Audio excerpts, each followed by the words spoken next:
Imagine living in the 1990s in a city where bullets and shells rain down daily. Imagine venturing outside your house looking for food and water, only to be confronted with a risk of instant death. After the siege ended, the people of Sarajevo did something truly remarkable. They turned the scars of war into symbols of remembrance. Wherever a mortar shell struck and killed 3 or more people, the locals, they filled the craters with blood red resin, as you can see here, creating what is now known as the Sarajevo Roses. This is a city where you will hear the call to prayer at the same time as the church bells. Welcome to Sarajevo, the capital of Bosnia and Herzegovina, the Jerusalem of Europe. Let's go and explore. Before we explore more of this beautiful city, I have a favor to ask you, and it is free to do so. Please hit the like and subscribe buttons if you haven't already. I'm a one-man band with a GoPro. I do all the editing, all the filming, all the research myself. And your help by pressing that like and subscribe buttons will help me immensely. It tells the YouTube algorithm that I exist and that I make videos, and it exposes my videos to a wider audience. So please go ahead and hit the like and subscribe buttons. Your support is greatly appreciated. Here is a map of a city and some of the places of interest. We won't get to everything as per usual in these vlogs, there's just never enough time, but I hope to show you some interesting spots. And it just so happens that we are starting the vlog at number 1. That is the Sarajevo Town Hall, here next to the Miljacka River that flows through Sarajevo. Lots of hills and mountains in Sarajevo, in Bosnia in general. The latest population figures I could find is for 2013, which will be out of date, but it says that there are approximately 275,000 people in the city. The broader metro has around 555,000 people. So if you do know the latest figures, let me know in the comments. I've decided to start the vlog here in Sarajevo, opposite the town hall, the city hall, because the vlog might have a bit of a somber edge in some parts, and I want to start with a light-hearted story. When the Austro-Hungarians wanted to build their new flashy town or city hall here in Sarajevo, they experienced a bit of pushback from the locals, especially from one man. That was the man who owned the land on the other side of a river where they wanted to build the new town or city hall. He told the Austro-Hungarians, yes, okay, it's fine for you to build your city hall there, but on one condition: I need a bag of gold coins, and you also need to move my house on that side of the river to this side, 1 brick at a time. The Austro-Hungarians, basically they didn't have a choice, so they moved the house brick by brick to this side of a river, to this location. This house, Inat Kuća, literally means the spite house. That took place around 1895, which was also a very prosperous time for the city. I'll talk more about that in due course. Walking here next to the river, the Miljacka River in Sarajevo, it is actually very peaceful. It's almost unthinkable to think that this city experienced the tragedy in the 1990s that it did. And in case you're not familiar with it, the Bosnian War took place from the 6th of April 1992 to the 14th of December 1995, when the Dayton Agreement was signed in Ohio. Now I know the war is a controversial topic in general, and some people also dispute the end of the war. For some people, for some historians, the war only ended in February 1996, when the last foreign troops left Sarajevo. The war was marked by ethnic tensions between Bosniaks, Croats and Serbs. Approximately 50% of the population are Bosniak, about 30% are Serbs, and 15% are Croats, with the remaining 5% representing other ethnicities. The Bosniaks are mostly Muslim, the Serbs are mostly Orthodox Christians, and the Croats are mostly Catholic Christians. The Dayton Agreement in 1995 established Bosnia and Herzegovina as an independent state with a somewhat complex political structure. They have 3 presidents here, yes, three. One representing Bosniaks, the other representing Croats, and the other representing Serbs. So yes, a fairly complex political structure. I think that's putting it lightly. The bridge behind me on that side is very significant, and I'm going to take you there now. Here is the Latin bridge and some information for us there. This bridge is first mentioned in a document from 1541, so the Ottoman times. It acquired its current form in 1798 when it was built with funds given by the merchant Abdullah Briga. The most significant aspect of this bridge is actually just opposite it.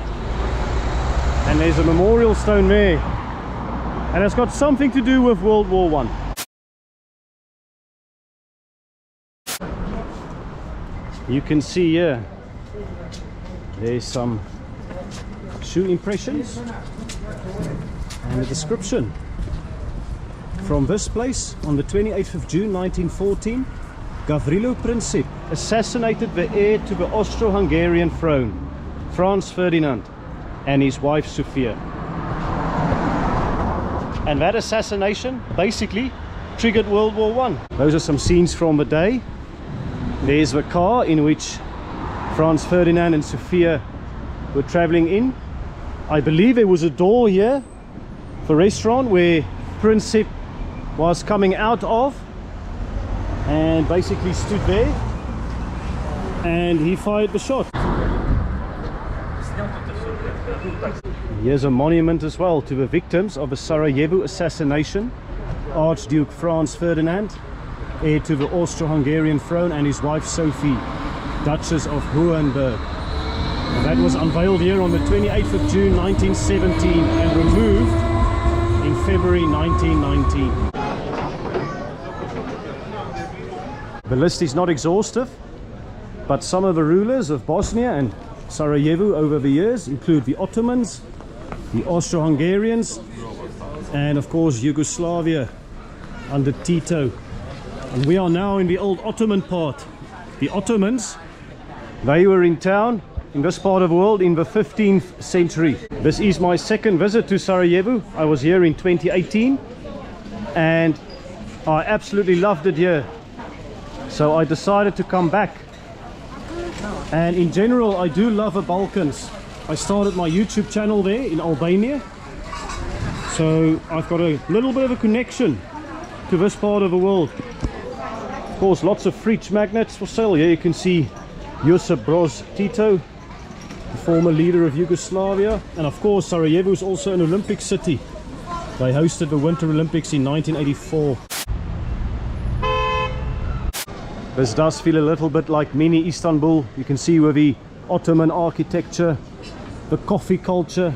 And yes, here you can see they used some of the old bullets from the war to create some memorabilia, some tourist trinkets. I'm not sure if all of them are actually from the war or if they are new bullets. You can see their keychains, you can buy pens. So turning something that caused devastation into something that does the economy a world of good now.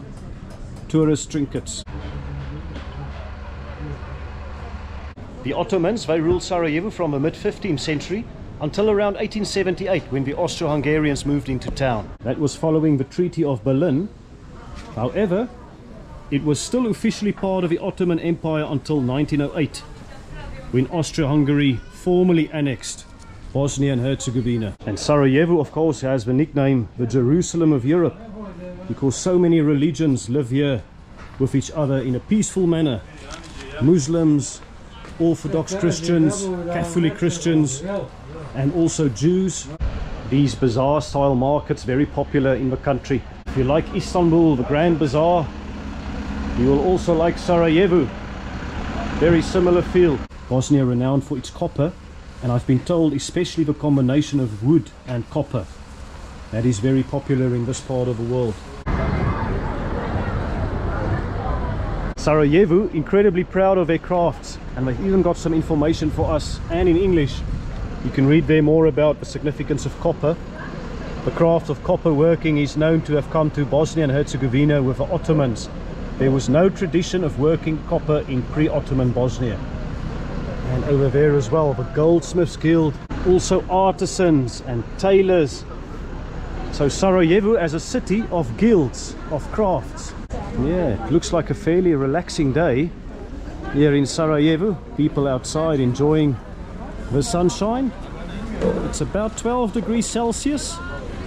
I'm not complaining. Yes, I'm wearing a little something for the head. It's not that cold, but it's also not that warm. Unfortunately, I developed a bit of a cold after my Czechia trip, the Czech Republic trip. So I was bedbound for about a day. I'm not taking any chances with the weather, even though it's a lovely sunny day. You can see even some municipal workers fixing some lights. Lots of people outside drinking coffee. Yeah, classic Ottoman architecture over there. And on that side too. Over there you've got the fountain, Sebil Fountain. Yes, the iconic Sebil Fountain here in Sarajevo. It's a very recognizable landmark, and you can see it's got a bit of an octagonal prism shape. Yes, there you go, Sebil, that's how you spell it. It was built from wood, copper and stone, and the pigeons, they absolutely love it. Yeah, lots of pigeons, lots of tourists taking selfies. And just check the beautiful view, the back there of the mountains. And there you can get a glimpse of the public transport options here in Sarajevo. You've got the time on display here as well. Here you can read more about gastronomy in Sarajevo, and in particular the coffee. Kavedzinice. I hope I pronounced that right. You can see there the coffee house made its appearance in Sarajevo very soon after they did so in Istanbul in 1534. We know for sure that Sarajevo had a coffee house in 1592, long before Paris or Vienna. They say in Bosnia, coffee isn't just coffee, it's an experience. Yes, there you can see the coffee being prepared. Bosnia coffee. Bosnia coffee. Yes. Oh, looks very nice. Lokum. Lokum. Yes. Sugar. Oh, sugar there. Yes. And you've got a Turkish delight. Something that looks similar to that. It was lokum. Yes, lokum. Lokum, that's what it's called. Brilliant. And you get some water. Yes, water. Wow, what a presentation. Look at my coffee over there, and some water, and some sweet treats, and some sugar. This will put off many Bosnians because I believe about 40% of adults in the country smoke. I've been told the right pronunciation for this pot is Jevza. Yes, it might look similar to a Turkish coffee, but it's got a Bosnian touch. I just know I'm going to screw this up, but let's go. So I've been told instead of putting the sugar in the coffee, you're supposed to dip the sugar cube in the drink, like that, and then place it on your tongue. Right, it goes on the tongue, and you take a sip.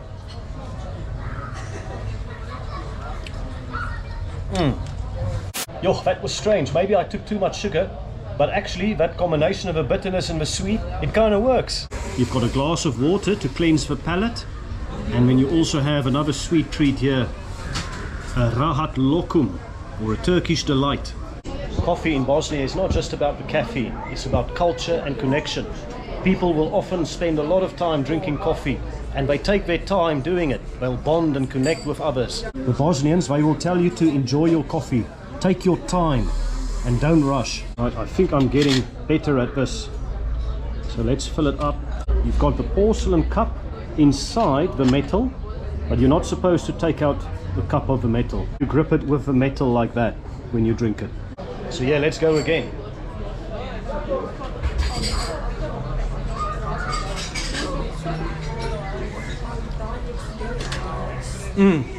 I really like this. And I suppose all the ornaments here, it does make you feel more connected to what you're drinking, because you need to take time pouring it, you need to handle the sugar, you need to drink the water. It's a process. It's not just like sipping a cappuccino. Right, let's walk down here and see what we can find. That's where we had the Bosnian coffee. It was really, really nice, a good experience. You can see that one advertising Bosnian coffee as well. We've got football shirts here. You've got the Turkish flag next to the Bosnia and Herzegovina flag there. Lovely seating areas. This does feel like Turkey or even Tunisia. I saw them in Tunisia as well. Fruit markets. Yeah, the pomegranate, an important fruit in this part of the world. I love Sarajevo clothes. Yeah, there's a mascot for the Olympics, the wolf. I still love him here. Sarajevo 84. And yeah, lots of trinkets. I can spend hours just strolling around looking through these markets. It really is very easy on the eye. Yeah, you can see many of the shops here, they've got these benches outside which you're not allowed to sit on. I guess if you can't sit on them, what's the point of them? Let me know in the comments. If you have a sweet tooth, definitely come here to this place. Spotted a few clothing shops and jewelry shops as well.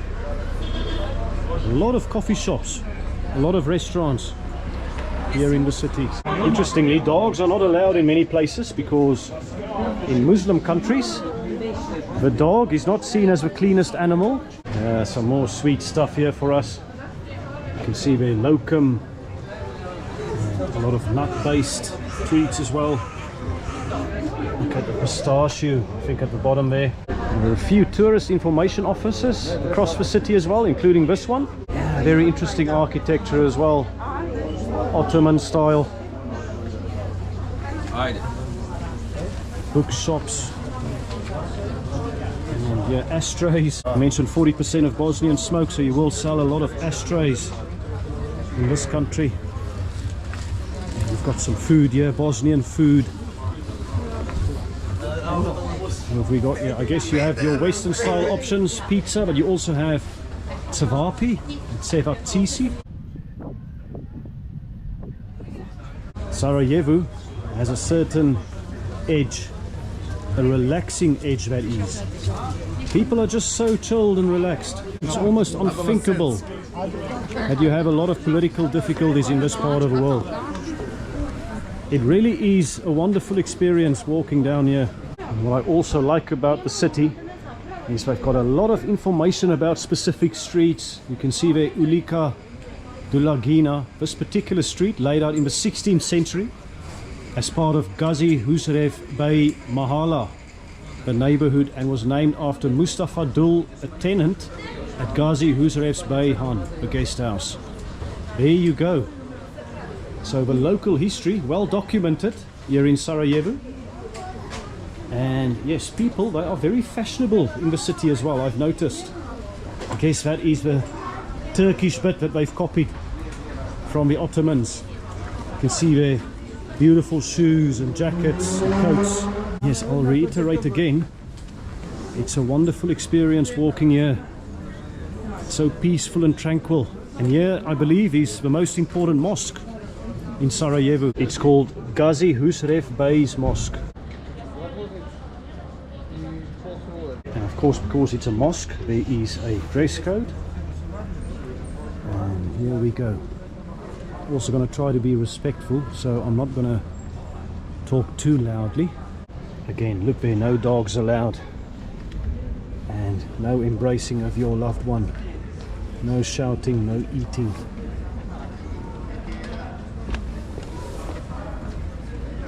There you go. Gazi Husrev-beg's Mosque is the most monumental mosque of the Ottoman period and one of the finest examples of Islamic architecture in Bosnia and Herzegovina.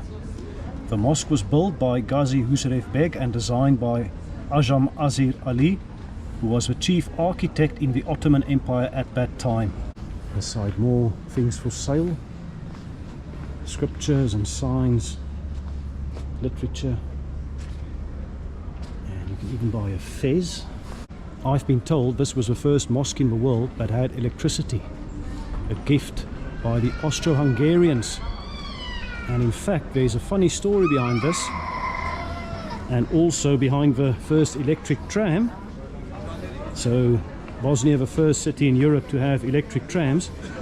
But I've been told the reason that it had electricity before Vienna did was that the Austro-Hungarians first wanted to test electricity in another place. They didn't want to test it in Vienna in case it backfired. So Sarajevo as the guinea pig for technological progress. But guess what? It worked. And those accolades of having the first mosque in the world with electricity and the first electric tram in Europe, that now belongs to Bosnia and Herzegovina. So yes, saying goodbye to the mosque. Let's drift more in this direction.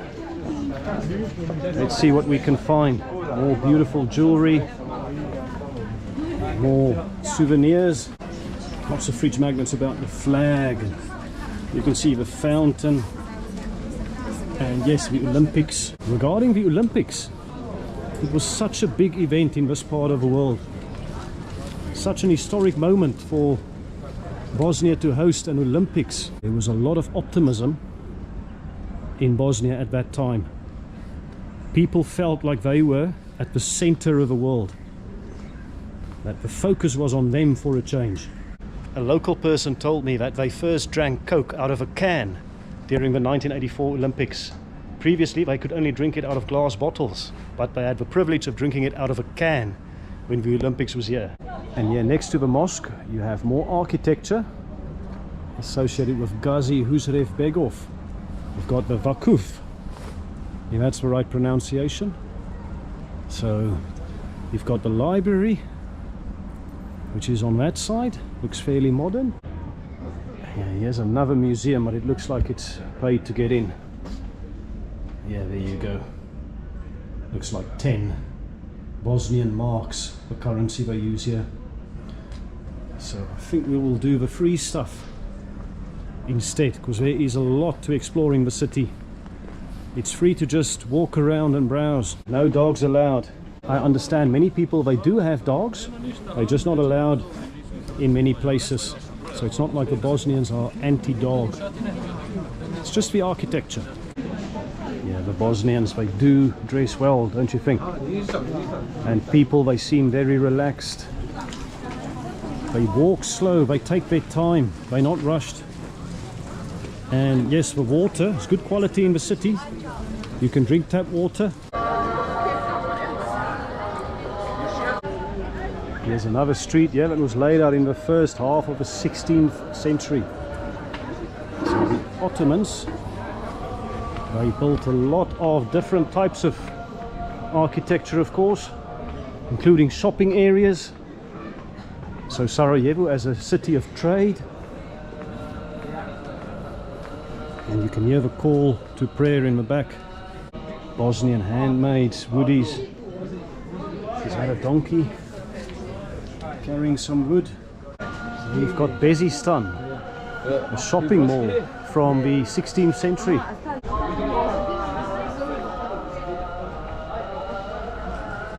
Here you can see an example of some of the remnants of a war. Bullet holes in some of the buildings. And I guess it's a bit of a catch-22 situation for Sarajevo. Do they repair it, or do they keep it as a symbol of their resilience? Do they remember the past, or do they plaster over it?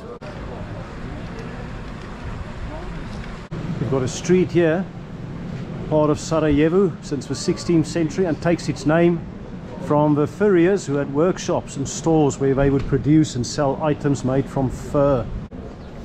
Yeah, I've seen his picture across the city.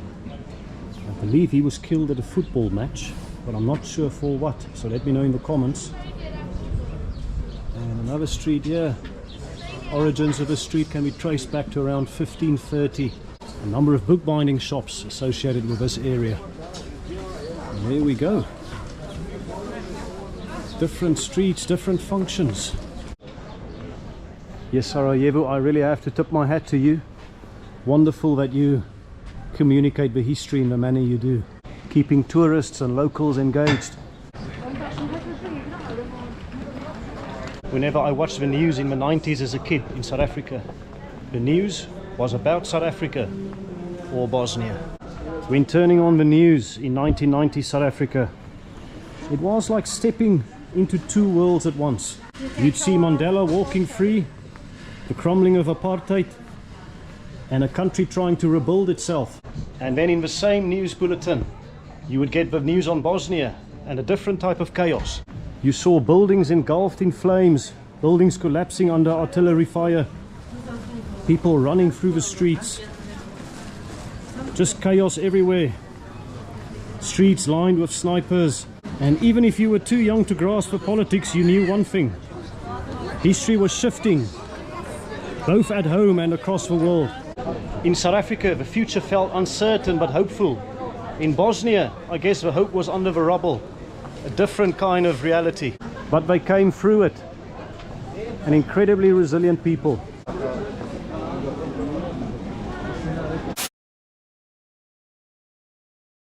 Sarajevo is often described as the meeting point of East and West.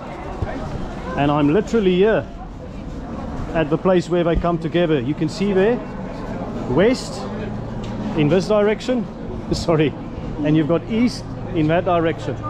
On this side of the line, in the East, you have mosques, you have bazaars, you have traditional coffee houses. It resembles Istanbul. And on this side of the line, in the West, you have an area with grand European style buildings, wide boulevards and classical architecture. It feels like Vienna. This contrast, it makes Sarajevo one of the most unique cities in Europe, where a simple walk down the street, it feels like you're moving between two worlds. At this line you can literally see the transition. One moment you're in a part that looks like Istanbul, and the next you're here in Vienna. We have explored mostly in the Ottoman side, the old Ottoman side. Let's explore a bit in the Austro-Hungarian side. In the late 19th century, the Austro-Hungarians, they pumped a lot of money into Sarajevo in terms of its modernization and building new infrastructure, new buildings, new schools. They also built new churches, which we will see in a bit. It's fair to say that the Austro-Hungarians, they wanted to transform Sarajevo into more of a European city. I've read that in the 1880s, a lot of architects and engineers eager to modernize the city, they flocked to Sarajevo. The result was a stunning fusion of the remnants of the Ottoman markets with contemporary Western architectural styles. Look at all these beautiful, colorful buildings. You can see there 1897 on this building. That's when the Austro-Hungarians were in town. Check out the details on these buildings here. Colorful and very Austro-Hungarian. Yeah, lots of recognizable shops and maybe less recognizable shops in this part of the world. And there's the hostel I'm staying. All right, everyone, let me show you where I'm staying. I've got a wardrobe, painting. There's some windows over there. And here is the bed with some colorful lamps on either side. Another piece of art over there. Place there to hang my coats and some bags maybe, and a mirror. Here's the heater, and as for the view, here we go, view of an outside space here in Sarajevo. I paid 193.5 Bosnian marks for 3 nights. €1 is about 2 Bosnian marks. Lots of museums in the city, of course, as well. You can see Museum of Crimes Against Humanity and Genocide, 1992 to 1995. So the Bosnian War. Yeah, this street is called Ferhadija. The origins date back to the 16th century and its name comes from the Mahala, which formed around a mosque built by the Bosnian Sanjak Bey. Here's another museum talking about the Siege of Sarajevo, the longest siege of a capital city in the history of modern warfare. And certainly, if you love history, this is a wonderful city to visit. You can see even some of these buildings here. I guess some of the marks there will be bullet holes. And as beautiful as this building is, you can see there are parts that have not yet been repaired. Are you ready for one of those storybook openings I always talk about in my vlogs? Well, there you go. Just look at this church. This is the Cathedral of the Sacred Heart. This Catholic cathedral, it's got Romanesque and New Gothic influences in its architecture. There's a statue of John Paul II. And over here you've got another Sarajevo Rose. John Paul II, of course from Poland. I believe they respect him in this part of the world for his efforts to drive peace. And you can read more there. The Archbishopric, that's a bit of a tongue twister, isn't it, of Sarajevo was founded in 1881. And the cathedral, which took 5 years to build, was opened in 1889. It was designed by Josip Vančas. I don't know if it's possible to enter. No, unfortunately not. Is that an example of some of the boot scrapers that they used in the 1800s? I saw some of them in Lewis, of course, in England. Let's continue our walk here in Vienna, Sarajevo.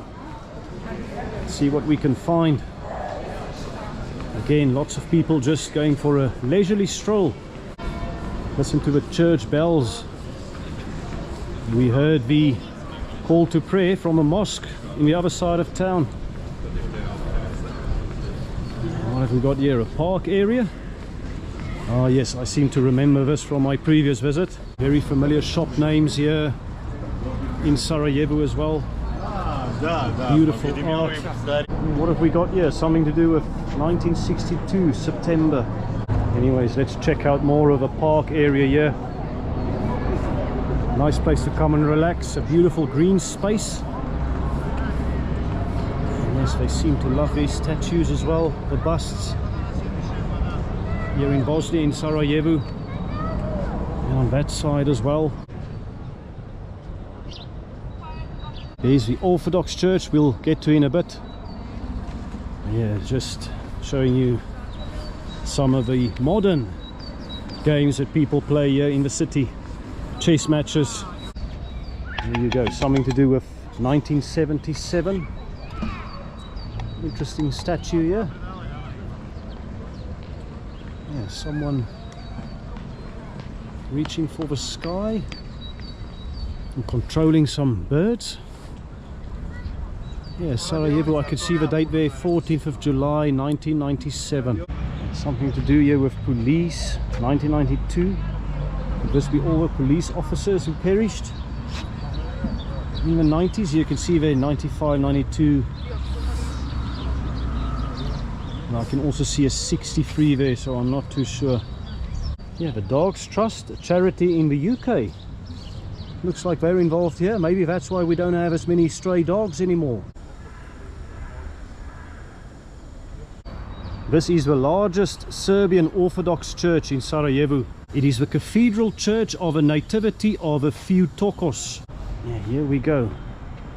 Orthodox Church, Saborna Crkva. Absolutely beautiful exterior. And more detail there as well. Let's try entering. I think I know what the answer is going to be. Oh, it's open. Oh, wow. Oh, there's an entry fee. Beautiful fountain here on the outside. See, someone's been drinking here. Just close that. But the water in Sarajevo, the tap water is absolutely top class. Interesting, there's no windows to protect, but they do seem to have some protection. You can see there's a window. There's no window there. Is this because of a wall? Let me know in the comments. Wow, check out these buildings. Here you can see the aftermath of war quite clearly. Lots of bullet holes. And again, the question is, do they repair the buildings? Do they leave them? If you're from Sarajevo, if you're from Bosnia, let me know in the comments. What is it like to live here? I can tell you as a tourist, it's absolutely wonderful to visit. I'm sure living here will have its own challenges.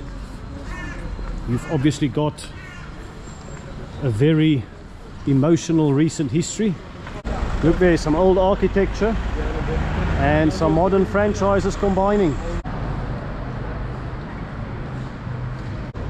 Now we're actually passing the cathedral we saw earlier, the Sacred Heart.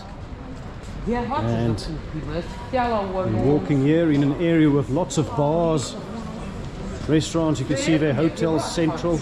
Got more tour companies. I've seen plenty of them. across the region. There's a big drive to improve tourism in the area, but also to other parts of the Balkans. Here you go, a mural of Sarajevo as an Olympic city, and the mascot again, and some of the key buildings and architectural centerpieces of the area. Mr. Nikola Tesla outside here. Well, he needs some new shoes, that's for sure. But that's him sitting there with some invention. Here you can see, born on the 10th of July 1856. And he's known for the discovery of multi-phase electric power, wireless power transmission and radio signals. Although he was not appreciated as much as he deserved during his life, his name today is respected. There you go, Nikola Tesla, celebrated here in Sarajevo. Get some new shoes, my friend. In this street you've got some bars that are closed, but that British telephone booth caught my attention. So I just quickly want to investigate. Yeah, look at, again, buildings affected by war. And what is this telephone booth doing here? Yeah, it's had a bit of a makeover with some stickers and graffiti. And maybe some vandalism. Hello YouTube. Please can I have more subscribers? Yeah, they like their beer and their Coca-Cola here in Sarajevo. They couldn't drink Coke out of a can until the 1984 Olympics. I've not really talked a lot about Yugoslavia and Mr. Tito, and that is on purpose. Obviously he passed away in 1980, so sometime before the war. Some people celebrate him, others not so much. But if you lived in his era in Yugoslavia, let me know in the comments. What was it like? I heard that the Yugoslavian passport was very, very strong. They had visa-free access to many countries. They called it the Singapore passport of Europe. Well, yeah, obviously the city has got some Yugoslavian influence. You can see with a functional architecture compared to, say, the more grandeur styles of the Austro-Hungarians and of course the Ottoman styles right next to it.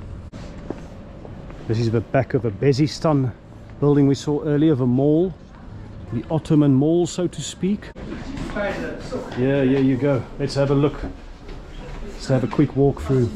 Change of plan because they're playing music inside and I don't want to get a copyright strike. We can always do a bit of window shopping. Look here, the Turkish influence, lots of Turkish delight. You can get some flavored drinks, flavored drink powder, teas and coffees. There you go, the Bosnian coffee I had earlier, and a lot of colorful sweet stuff here with a lot of nuts. Yeah, if you have a sweet tooth, the old Ottoman Empire countries, they are certainly for you. Apologies, I am walking a bit in circles. I don't really want to be back in the Ottoman Empire, no offense. I want to show you the eternal flame, which I kind of forgot about, but it's at the end of the street here somewhere, if I remember correctly from my previous visit.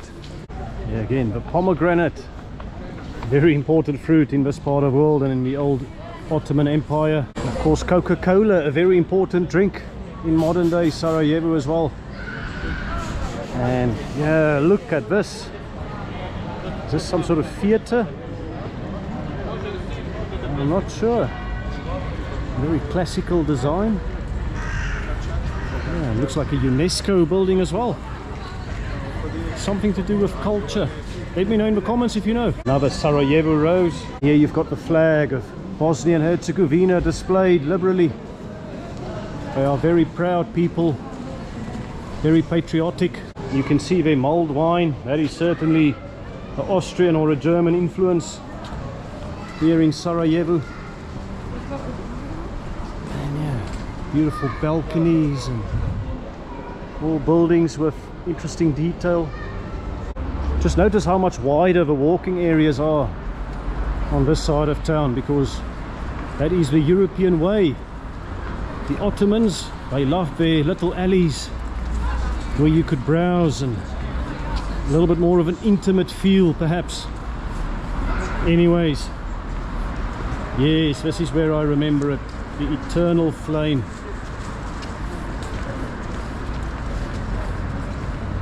Yes, here we go.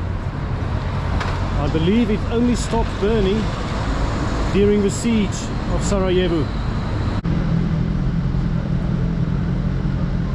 The first casualty when war comes is truth. In memory of the journalists and media workers killed since June 1991 during the war in the Republic of Bosnia and Herzegovina and other states and territoria of former Yugoslavia. Unveiled on International Press Freedom Day, 3rd of May 1994, Sarajevo. Oh, there you go. Lots of memorials and remembrances in the city. And yeah, look at the wide streets here. Again with all the Bosnian flags. Wonder how many there are in the city. There must be thousands. Yeah, this map has taken a bit of a beating in my pocket. I think I've seen pretty much the key sites, what I wanted to see. I think there may be one or two more. But in fact, you know what? Sometimes just strolling around the city is a much better education than visiting the key sites. You can get an idea of how people go about their daily lives. You can feel the pace of a city. Obviously we are now walking during a time when a lot of people are finishing work. They might go for a stroll in town, do some shopping and then return home. And yeah, not many tourists in this part of the city. You can see the wide walking space, wide pavements, very Austro-Hungarian. And yeah, many people drive cars, but you also have public transport.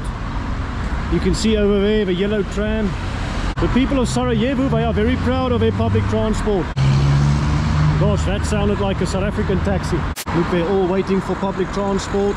More flags here on display. Looks like a very patriotic display. I can't remember if I've seen the Bosnian flags up on my previous visit. Yes, we walked down there earlier, so let's go up here instead, next to the eternal flame. Yeah, there you can see again architecture that needs a bit of TLC. But yes, it's completely understandable that they've not invested the money to repair architecture where needed. Look at the juxtaposition of a modern clothing shop here in this old building. The juxtaposition of carved faces and bullet holes, broken windows. Yeah, properly off a beaten track now. The Ottoman side, so to speak, is over there. Bosnian wording I don't understand, graffiti that doesn't make sense. Yeah, it can be a bit of a surreal experience. And then on that side, a much more well-preserved part of town. Yeah, there you go. I guess we can take the stairs there, or we can just walk a bit further here. Look at this old marketplace that sells fruit. It's got UNESCO listed there as well. So absolutely an important part of the city. There's some people there giving their best pose as they lift the building. Probably Atlas again, carrying the world on his shoulders. How about this for a mix of architecture in a single scene? And then over here the back of the cathedral. Absolutely brilliant. So much diversity in architecture and in culture. More buildings that were destroyed and never renovated. Lots of graffiti that doesn't make sense to me. As nice as it is walking in the touristy bits of Sarajevo, walking in the non-touristy bits, it can be a little bit somber. That really makes you think about what happened here in the 90s. And I actually don't know how the people managed to go about their lives in the manner they do. So relaxed, so nonchalant almost. And yes, we are back in 16th century Istanbul, so to speak. And just look at the view of the mountains there. Absolutely spectacular. And I do want to go in this direction and at least give you a little bit of a glimpse of what Sarajevo looks like from the top. I'm not going to have time to take you all the way to the cable car over there. That's a mission in itself. But at least you can see just the unique geography, the unique cityscape of Sarajevo. It really is special. Yes, let's go here. Let's have an uphill walk, so to speak. Hello. More souvenirs for sale here, fridge magnets. Here you go, feel the taste. I suppose some very Western style food options you've got here. Kadak chai, not sure what that is though. Yeah, here we go. It's going to be an uphill, but it's going to be a beautiful uphill. I'm pretty sure of that. Yeah, how interesting. Look there, some interesting messages, but I want to draw your attention to the traffic lights there, the robots. Yeah, the shops have started putting on their lights as well as night approaches. Ministry of Chef, what does that mean? Here we go, some people having a nice downhill walk while I do the utmost to get you some great content by doing the uphill walk. Life is a struggle sometimes. Yeah, some really quirky, interesting shops and cafes here on top of a hill. Nice looking hotel. And here's a cemetery, a pretty big one. Wow, here we go. Big cemetery. Just checking if there's anything I'm not allowed to do. Doesn't look like I'll be affected. Yeah, Memorial Kovači, Sarajevo. Sarajevo Canton Fund for Construction and Preservation of Veterans Cemeteries, Memorial Centers and Monuments for Genocide Victims. So, yeah, an endless list almost here of people who have died and who are commemorated here. Wow, look at this. I've just turned around. Yeah, this is striking. Look at the graves as well. I guess to conserve space they were maybe just allowed a smallish grave. I'm not sure entirely where to walk. You've got an area here, I presume that's for water. Maybe that's the path over there, the more obvious choice. But I've noticed some graves here of people who died in 92 and 1993, 1995, probably because of a war. Look there, the 90s again, 93, 93. I've noticed a 2005 there. So this is not just people who died in the Bosnian War by the looks of it, although the 90s absolutely dominates it here. Almost all the graves here, 92, 93 that I can see. This is absolutely astonishing. People of different religions fighting nationalist causes. Yeah, this is a very touching experience.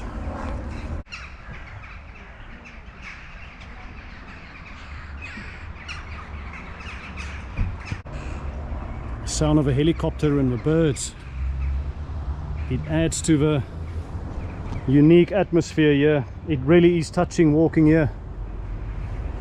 Life goes on for the birds and the helicopter. And yes, life ended for these people, I'd say most in a tragic way. Wow. And it just goes up there as well. This is almost just 92 over here. 92, 92, 92, 92, 92. Here's a 94 with a picture. Yeah, here and there you see a 2007. Yeah, this is a touching experience walking here. Oh, what a beautiful resting place. Look at the view that they've got here of the cityscape.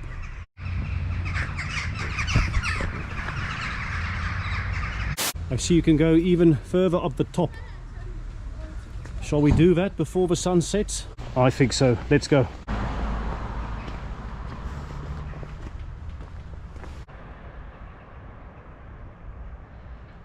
Yo, this uphill walk is starting to get to me.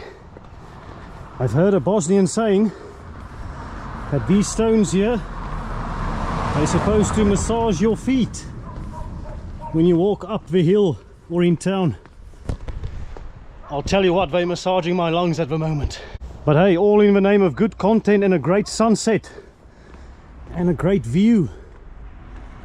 Here's a sneak preview of what awaits us.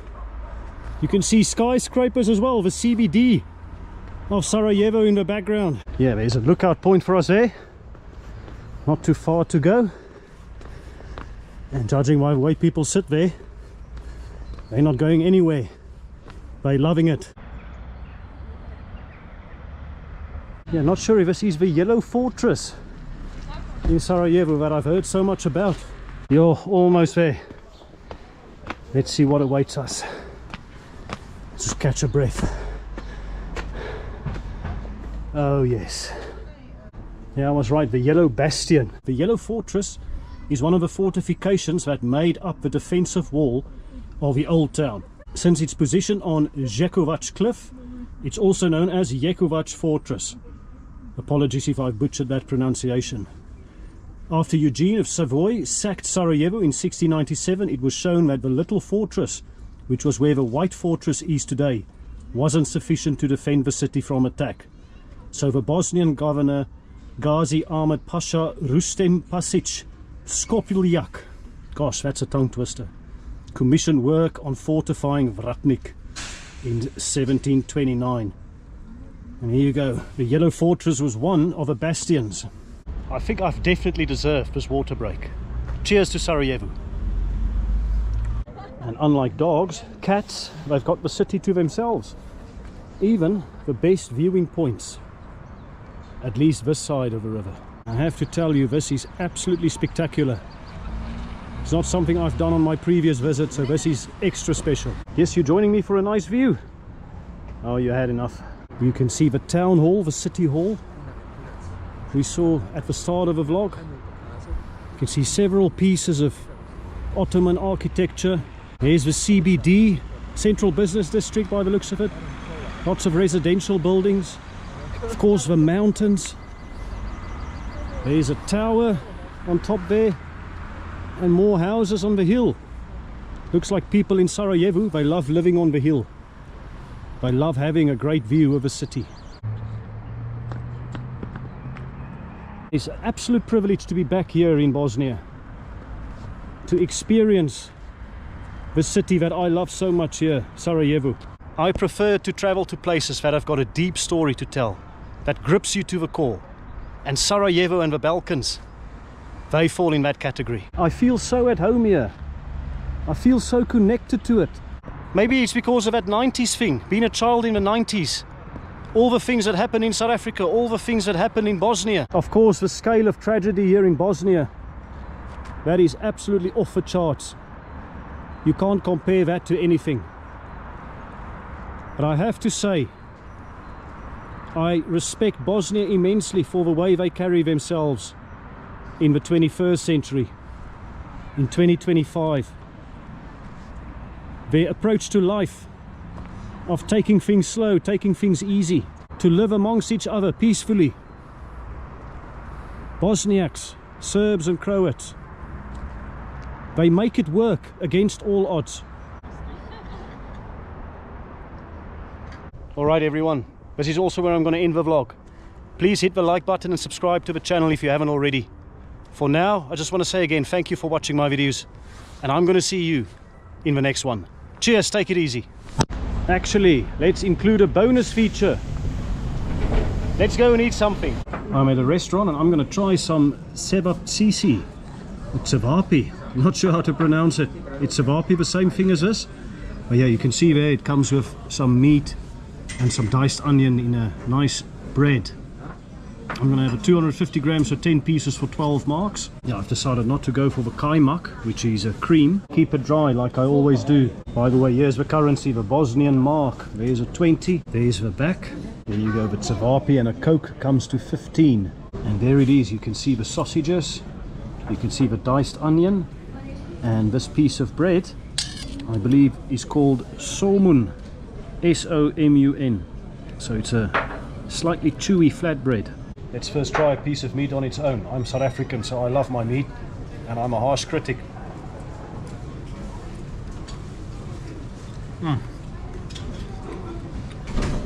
This only came with a fork and no knife, so I guess you have to make some sort of burger or some sandwich. Add the onions there. Right, here goes the meat, onion and bread.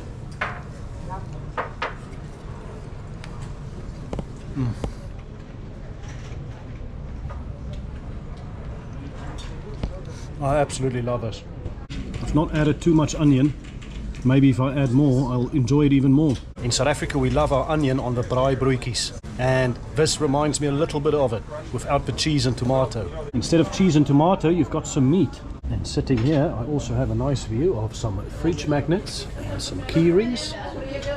And a bit of the Ottoman side of Sarajevo.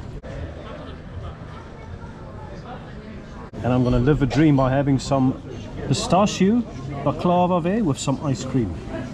And it came to 10 marks. Let's try the baklava first.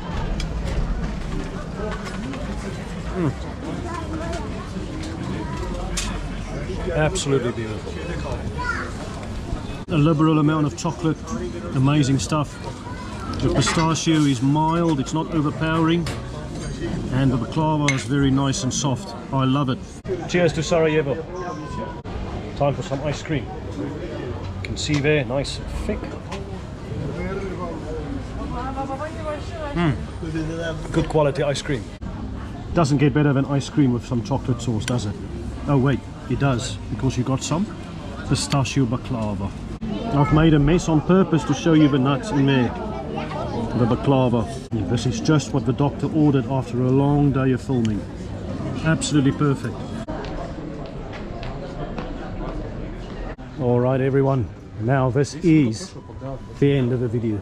I will see you pretty soon. Cheers, take it easy.